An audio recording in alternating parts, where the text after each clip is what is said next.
So we're in the engine starting checklist of the Cessna 172, and this is for the R and the S model.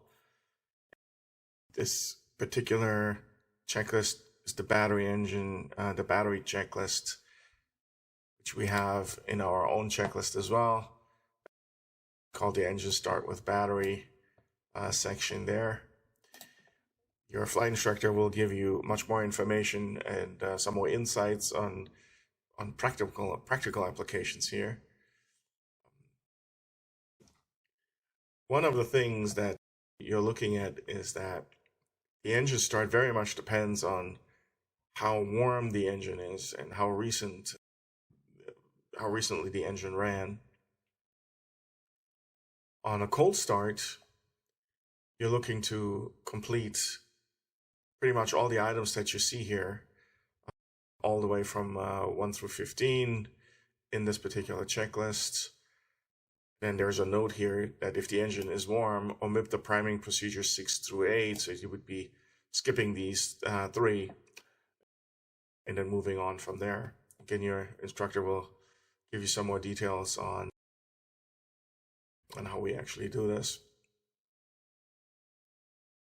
To start with, we're preparing the engine by bringing the throttle open to about a 1/4 inch, could be 1/8 of an inch, basically just very, very little, and your mixtures to idle cutoff.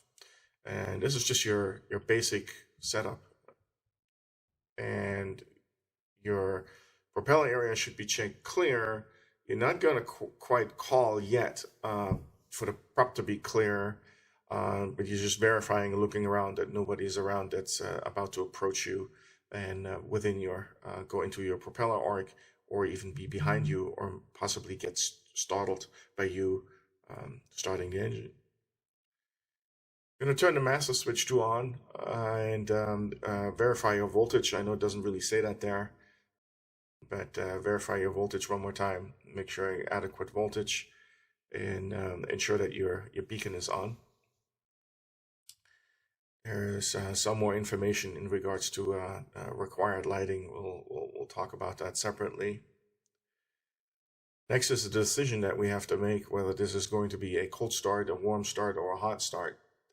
3 different ways to start the engine, and we're going to teach you all 3 of them.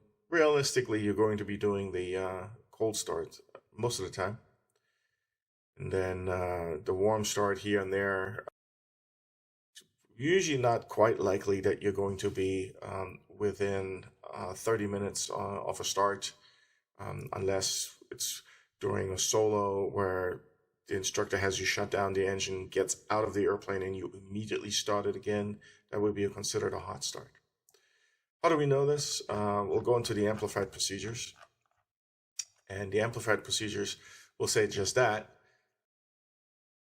we're talking about different things happening within the first 20 to 30 minutes. And then after approximately 30 minutes, the vaporized fuel in the manifold will have nearly dissipated, and you can go back to the regular type priming that we usually do. Now, since we don't want you to flood the engine and use the primer too much and use the auxiliary fuel pump too much, we will double that, and we'll just say, okay, well, let's just make sure the engine was closer to 60 minutes. So to summarize, there are 3 ways to start your Cessna 172R or S model engine. The cold start is the most frequent start you're going to see. Adjust your throttle to 1/8 to a 1/4 inch open, which is very minimal. Make sure idle cutoff goes all the way back.